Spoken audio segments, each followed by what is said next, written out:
I heard them long before I saw their faces, their voices slipping under the bedroom door like smoke from a fire I didn't know had been lit.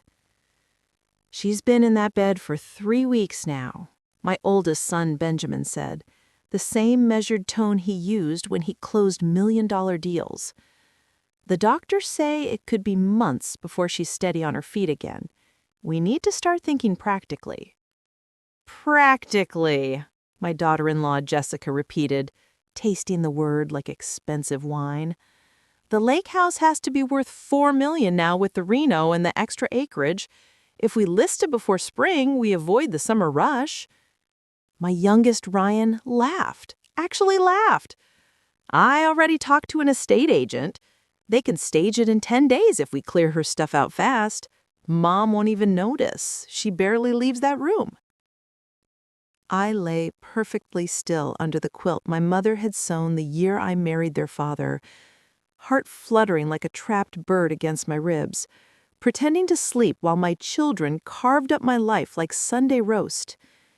If this betrayal has already twisted something cold inside your stomach, please stay with me.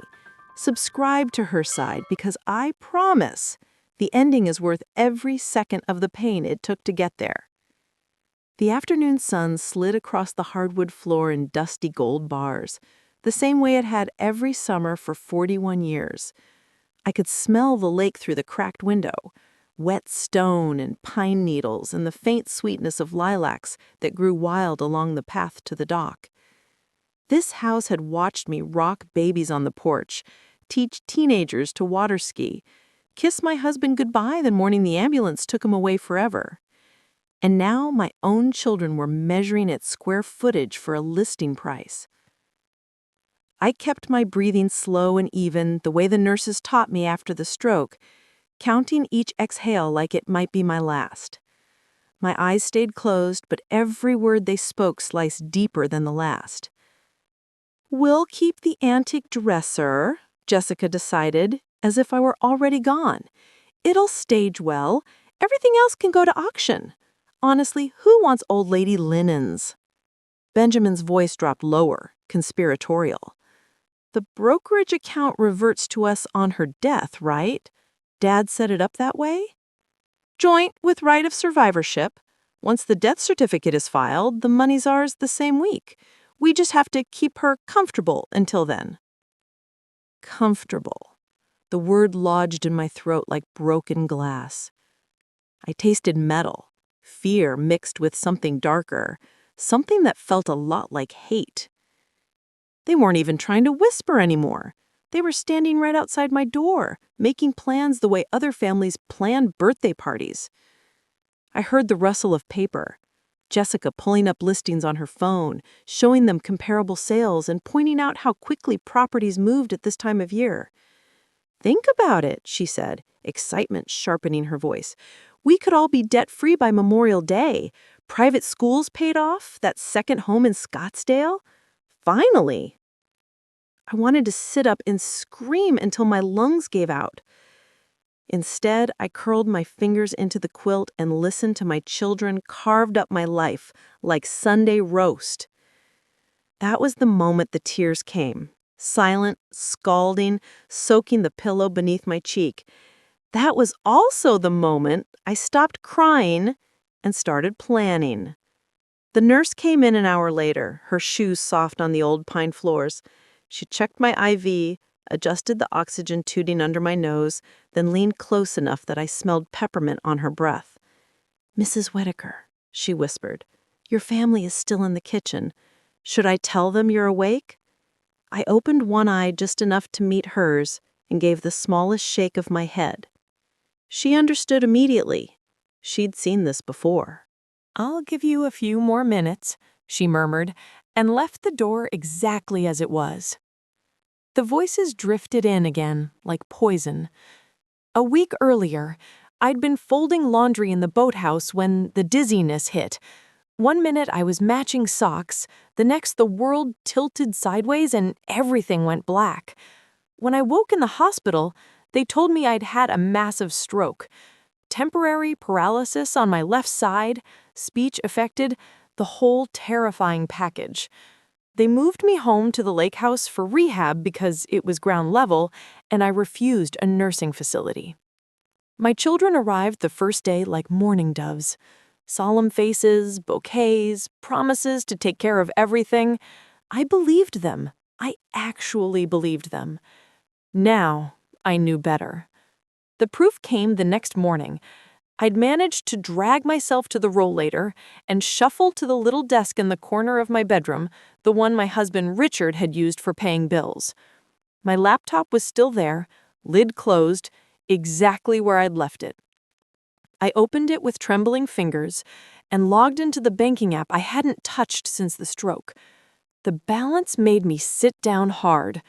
$6,840,211.43. Richard had been quiet about money. He'd built a small software company in the 90s, sold it at exactly the right moment, and invested the proceeds so conservatively, no one ever guessed we were wealthy. Our children assumed the lake house and my teacher's pension were the extent of it. They thought I was one bad month away from needing their help. They were wrong. I scrolled further and found the trust documents I almost forgotten we'd created 15 years ago. Richard had insisted after his first heart scare. The lake house and the bulk of the investment accounts had been transferred into an irrevocable trust with one very specific beneficiary, who was not Benjamin, Jessica, or Ryan. Her name was Margaret. My best friend since we were 19, the woman who'd held my hand through infertility, miscarriages, Richard's cancer, everything. When her husband left her penniless and her own kids turned their backs, Richard and I changed the paperwork. The lake house would always belong to Margaret, with lifetime residency rights for me. Our children had never been told. I stared at the screen until the numbers blurred. They couldn't sell what was never theirs. That small discovery, at only 12% of my recovery, was the first turn. The first moment I realized the game wasn't over. I was still very much in it. I closed the laptop, slid it back exactly as I'd found it, and shuffled to the bathroom mirror. The woman staring back looked like a ghost. Gray hair limp, face slack on one side, eyes hollow, but those eyes still had fire in them. I practiced smiling until it didn't look like a grimace. Then I called Margaret. She answered on the second ring, voice thick with sleep even though it was noon. "Margaret," I said, my words still slightly slurred but perfectly understandable. "It's time." A pause. Then, "Tell me everything." I told her. Every ugly detail. When I finished, the line was silent so long, I thought we'd been disconnected. Finally, she said, "Those entitled little... I'm on my way. 2 hours." She made it in 90 minutes. The screen door slammed the way it had since 1983, and Margaret filled my bedroom doorway like an avenging angel in yoga pants and fury. 71 years old, 5'0", and the only person on earth who could make me feel safe just by existing. She took one look at me, propped against pillows, monitors beeping softly, and burst into tears. "I should have been here sooner," she sobbed, clutching my hands so hard my fingers went numb. "You're here now," I whispered. "That's what matters." She pulled a thick manila folder from her tote, the original trust documents, the deed transfer dated March 12, 2010, Richard's handwritten letter explaining why we'd done it. Everything notarized, filed, unbreakable. "They can't touch this house," she said fiercely. "It's been mine for 15 years. You just get to live in it forever. That was the deal." I closed my eyes and felt the first real relief since the stroke. Thank God. She stayed the rest of the day, helping me bathe, feeding me soup, reading aloud from the murder mystery I'd been trying to finish when the world went dark. When Benjamin stopped by to check on Mom, Margaret met him at the bedroom door with a smile sharp enough to cut glass. "She's sleeping," she said sweetly. "Doctor's orders. No visitors today." He tried to peer around her. "We just want to make sure she has everything she needs." "Oh, she has everything," Margaret replied, "including peace and quiet." He left muttering about calling later. That night, Margaret slept in the guest room next to mine. Before she turned off the light, she leaned in the doorway. "Tomorrow," she said, "we start phase 2. Phase 2 began with a granddaughter. Isabella, Benjamin's oldest, was 17, sharp as winter air, and the only one of my 5 grandchildren who still texted me just to say hi. I'd taught her to drive a boat when she was 12. She adored this house the way I did. I texted her from the burner phone Margaret had brought. "Come alone. Bring your laptop. Tell no one." She arrived 2 hours later, eyes wide, sneaking in the back door like we were planning a bank heist. "Nona," she whispered, using the Italian endearment she'd picked up from her mother's side. "What's going on? Dad said you weren't seeing anyone." I patted the bed. "Sit." I told her everything, quietly, carefully, watching her face shift from confusion to horror to fury. "They're planning to sell the lake house while you're still in it?" she hissed. "While I'm still breathing," I corrected. She stared at me for a long moment. Then, "What do you need me to do?" I said, "Record everything. Every conversation, every plan. And, when the time comes, help me show them exactly who this house belongs to." Isabella's eyes narrowed with the same stubborn fire I'd seen Richard the day he proposed. "Gladly." The minor turn came 10 days later. Benjamin had scheduled a walkthrough with a high-end realtor named Lauren. Tall, blonde, all business in 4-inch heels that sank into the gravel drive. I watched from the sunroom on the security feed Isabella had helped me set up, hidden behind the ferns while Margaret pretended to dust shelves that didn't need dusting. Lauren gushed as they walked the deck. 5 bedrooms, private dock, western exposure. This will list at 4.2 and be under contract in a week. Benjamin sounded pleased. "Oh, we want to move fast. My mother's care is extensive." That's when Margaret stepped outside, manila folder in hand, smile bright as summer sunshine. "Actually," she called, voice carrying clear across the water, "the property isn't available for sale. I'm the legal owner. Have been since 2010. Silence, thick enough to choke on. Benjamin's face went white as the dock paint. "Who the—" "Margaret Donovan," she said, descending the steps like royalty. "Trustee and title holder. Here's the deed." She handed Lauren the folder. "You'll want to verify this with the county before you waste any more of your time." Lauren's manicured fingers flipped through pages, eyes widening with every stamp and signature. "This appears legitimate." "It is," Margaret said sweetly, "completely irrevocable. Perhaps direct your clients to something they actually own." Benjamin looked like he'd been slapped. Jessica's mouth opened and closed like a fish. Ryan just stared at the lake as if it might offer an explanation. I watched from the sunroom window, heart racing but triumphant, the taste of the first real victory sharp on my tongue. That was the moment they realized the game had changed. But they had no idea I was the one holding the cards. The next 3 weeks were a masterclass in pretending. I stayed in bed, spoke in whispers, let my left hand tremble convincingly when they visited. I let them wheel me to the living room for a change of scenery while they measured walls and discussed staging.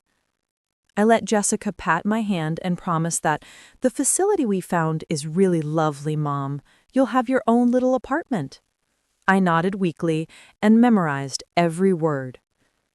Isabella became my secret weapon. She visited under the guise of helping Nana with physical therapy, sneaking in a tiny recorder shaped like a USB drive and uploading files to a private cloud folder labeled medical receipts. Every night while the house slept, I listened to the recordings, Jessica pricing my mother's china, Ryan calculating how much my jewelry might fetch, and Benjamin coldly discussing power of attorney in case Mom becomes incapacitated. Each clip was another brick in the wall I was building. The climax came on a Thursday in early May. The air smelled of lilacs and possibility. The estate sale trucks were scheduled for Saturday. My children had spent days boxing my life, Richard's war medals, my wedding dress, the rocking horse he'd built for Benjamin's first birthday. I heard them laughing in the garage about how much the antique kayak would bring. I waited until they were all in the kitchen arguing over whether to keep the good crystal or sell it, the smell of coffee and entitlement thick in the air. Then I walked in. Not shuffled, walked. Cane in one hand for balance, thick folder in the other, legs trembling but holding. 4 faces turned toward me like a ghost risen from the lake. "Evening," I said calmly. Jessica recovered first, hand flying to her throat. "Mom, you shouldn't be up." "Sit down," I said. My voice didn't shake, not once. They sat. I laid the folder on the kitchen island with deliberate care. Inside, the trust documents, the deed, Richard's letter in his careful, slanted handwriting, bank statements showing the accounts they'd been counting weren't theirs unless they met very specific conditions they would never have agreed to if they'd known what kind of people they were becoming. Benjamin found his voice first. "This is fraud." "No," I said. "This is planning. Your father and I did it years ago when we realized what kind of people you were becoming." Jessica whispered, "You planned this?" I hoped I'd never have to use it, and I felt every sleepless night settle on my shoulders like armor. I looked at each of them in turn, really looked, seeing the strangers my children had become and the frightened little kids they used to be all at once. "You want to know what your inheritance is?" I asked quietly. "It's the chance to become decent human beings. Take it or leave it." Silence stretched, like a held breath. Ryan broke first. "I'll do whatever you need," he whispered. "Just don't cut us out completely." Jessica stared at the lake through the window for a long time, lilacs brushing the glass in the breeze. Then she said, voice barely audible, "I didn't realize how far we'd fallen." Benjamin stood rigid, fists clenched. "This is blackmail." "It's consequences," I said, and the word tasted like justice. He stormed out. We heard his car peel down the drive, gravel flying. Jessica and Ryan stayed. We sat at the kitchen table until dawn, the lake turning pink and gold beyond the windows. They told me things I hadn't known. Debts, divorces quietly in progress, failures hidden behind Instagram perfection. I listened without judgment for the first time in years. Benjamin came back 2 days later with coffee and an apology that cost him everything to say. He started volunteering at the Veterans Home the next month, showing up in jeans instead of suits, hands dirty for the first time since college. 2 years later, the lake house is louder now, filled with new voices, children's laughter bouncing off the water like skipped stones. Margaret sold her condo and built a small cottage just across the cove, close enough for coffee on the porch, far enough for privacy. Isabella is finishing her journalism degree and spends every summer here, writing on the dock where I used to rock her to sleep. Jessica funds a literacy program for at-risk kids with quiet pride. Ryan coaches Little League and brings his daughters to swim lessons in the exact spot he learned 40 years ago. Benjamin teaches financial literacy to teens who remind him too much of his younger self. He brings his new baby son every Sunday, tiny fingers wrapped around his like forgiveness. They earned every minute of it, every apology, every changed life. I still walk with a cane when the weather turns damp, but most days I don't need it. The lake air works its old magic on my bones. The lake is the same. Sunsets bleeding orange across the water, loons calling at dusk like they've called for 100 years. Richard's presence in every creak of the floorboards and whisper of wind through the pines. Sometimes I sit on the dock and watch my children, my real children, the ones who chose to grow, teaching their kids to skip stones. And I think about that day I lay in bed listening to them plan my ending while I was still breathing. I thought I'd lost everything. Turns out I just cleared space for something better. The lake house stands, windows glowing against the dark water, filled with laughter again, not mine legally anymore, but home in every way that matters. If this story touched you, if it made you angry or hopeful or grateful for the people in your life, please leave a comment below and tell me your own story. I read every single one. And if you want to hear more stories of women who refuse to be erased, subscribe to Her Side. We're just getting started.